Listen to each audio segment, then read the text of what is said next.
Okay, in a few hours, the new season will be releasing, or the new act, I should say. We're excited. There's going to be a whole bunch of new weapons to farm. Hopefully, you're prepared like I am. Got 50 Essence of Desires, which is max. And we have 100 of the meta-sized Essentio, which will allow me to get 2 sets of 50 more of these, which is insane. So hopefully you're prepared like I am, and it turns out you can go even more than 100, which is kind of crazy. But anyways, let's talk about these weapons. That's what this video is about. So let's get into these. So we're going to start with, we'll start with Division all the way at the end here. I'm excited for this weapon. It's my favorite type of sidearms, other than Peace Spawn was the only sidearm I loved more than these two bursts. Peace Spawn's unique though. So we're going to talk about this PvE roll. Ooh, excuse me. Hammer Forge, Accurized, Eddy Current, or Volt Shot, just obvious, it's the better perks. You could also use a mag perk if you want, just to get the little extra magazine, but it doesn't give you much, so it's not really needed. But best perk combo right there. PvP, hands down, Encore Kill Clip, no doubt about it. You could use full bore to get a little bit extra range, but you don't really need to. It's not that big of a deal. It's a sidearm after all. Obviously, range masterwork and range adept mod, because, why the fuck not, right? Sword Logic might be good as well. You could use Sword Logic. There is some argument for Sword Logic.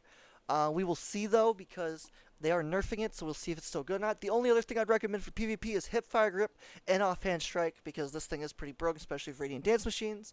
But it is a sidearm, so it's nice to have a damage perk. So personally, I will be going for Encore with Kill Clip, personally. But I will get the other ones, too, try them out. Hopefully, if I get an Adept version, because obviously my Adept luck is pretty shit.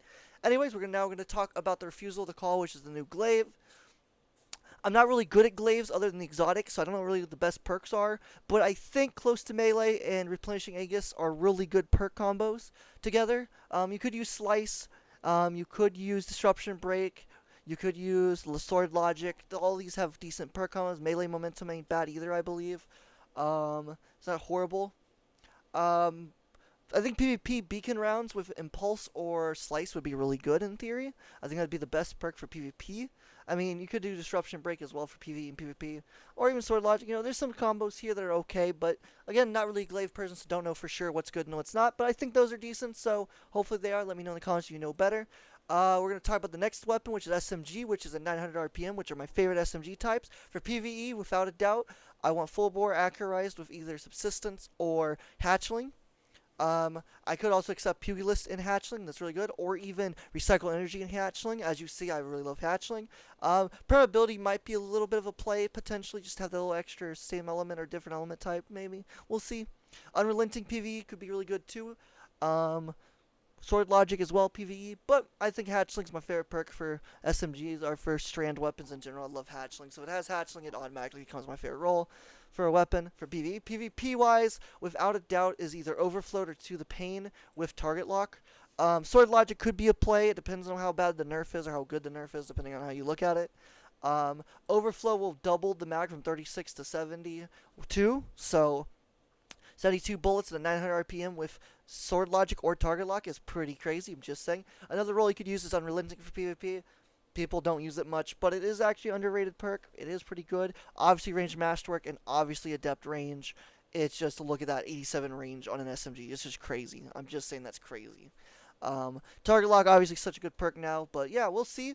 We will see for sure once it comes out. To the Pain is definitely a play as well. Handling and aim assist is always good on a weapon, so don't put it out just yet, Now we're going to talk about the Nemesis. Obviously, this thing is pretty stacked with perks, truthfully. This thing's a monster. Right off the bat for PvP is Archer's Tempo and Sword Logic. Unless they nerf Sword Logic really hard, then unfortunately Adagio will probably be the only thing, but Adagio kind of sucks because it slows your fire rate down a lot, but it's not horrible either, so it just depends. It really just depends on the scenario. But this is more of a PvE bow, and most bows are PvE anyways. There's a few good PvP ones, don't get me wrong, but most of them are PvE. So we're going to go to the PvE side. We got Dragonfly and Destabilizing, just instantly God tier right there, just causing explosions on 2 types. You also have Demoralize and Dragonfly, which could be a shout.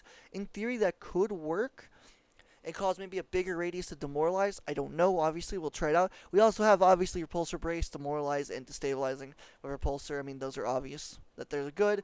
And that's what I'm going to look for that. For the fletching, you are going to want, it is this fletching right here, I think. Reload and Handling, this is the one I like personally. Just give that little bit of quicker thing where you can get it in quicker and just quicker switch speed, which is nice. So you could also do accuracy, stability, get a little accuracy, or just 10 accuracy period. That's up to person. But personally, I like compact arrow shaft.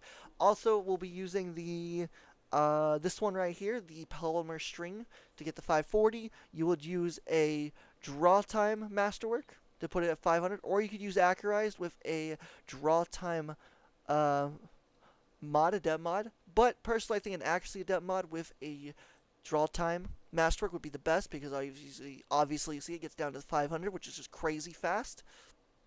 So definitely the role to go with for PvP and PvE, these perks, and then obviously these perks for PvP would be good. Adagio could take the place, but I don't really like Adagio, so for at least bows, so probably would be Sword Logic, unless the nerf hits it hard enough where it's not able to do one head, one body, then unfortunately it's not going to be that great. We'll see though.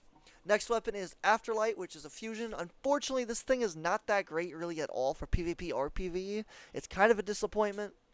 Um, I definitely use Fluted Barrel personally with accelerated coils, with a charge time masterwork, and then I would use a range adept mod. That is what I would use on it for pretty much everything. Um, PvP, I would probably use Hammerforge instead of Fluted, but PvE wise, definitely use Fluted. I would use Abyssion or Lead from Gold for that column, and then I would use either Vorpal or Reservoir Burst. Sorry, could be a play with Abyssion Assassin. I'll admit, especially if you can get the Rune of Over perk, then your ammo gets really high. So max that'd be 18, and then if you have Rune of Over, you have 27. So that's pretty crazy. 27 bullets in the mag. Fusion Burst with Reservoir Burst is definitely a play without a doubt. So definitely a play there. And then also Vorpal, the same thing. Though Vorpal's really good for these. It's a 15% damage increase, which is not bad by any means for a fusion. So especially this season's fusion meta. So definitely a play there as well. But I think Reservoir Burst would be the best since it is 25% increased damage. So I think that's the best perk combo you can do. So yeah, definitely worth it. That's about it though. I mean, I think there's already several that have this role or this type of role combo, so it's kind of not the greatest, but it's not bad either. You also have a play for destabilizing. Destabilizing could be fun on a fusion, just causing explosions everywhere. So it would have been really cool if they would have given you Reservoir Burst and destabilizing together for the first shot. Would have been a kind of a cool, because then you could use Run Over to overflow it, so it would have been a really cool combo. But unfortunately, we didn't get that. PvP, under pressure, Adagio. Adagio ain't the greatest perk for fusions, but it might work. You can also use successful warm-up or cornered, or even destabilizing for PvP. Get the one kill, causes the volatile, you get the next guy. So there's a play here. There's definitely a play here. But definitely more of a PvE fusion than anything, but even then, I think there's already roles with the same thing that exists, so I don't know if it's going to be that much better. But we'll see. It just depends on how it feels at this point. But anyways, that's the weapons that are coming out. These things are pretty cool. I do love the weapons this season. They all feel great so far. So hopefully all these feel great. If all these feel great, I'll definitely be farming for all the god rolls for these without a doubt. If you enjoyed the video, like, subscribe, leave a comment what you think. Can't wait for tomorrow. We'll be live streaming on Twitch, Kick, and YouTube. Obviously, you're on YouTube. The Viper for all of them, DUHVIPER on every single one of them. Also go to my Twitter so that way you can see when we go live, which is The Viper as well. That way you'll be able to see when we go live at any point. Also things we come up with, different ideals and stuff. Enjoy the video, leave a like, subscribe, leave a comment what you think. Thanks for watching. Excited for later today. Can't wait. Adios. We out of here.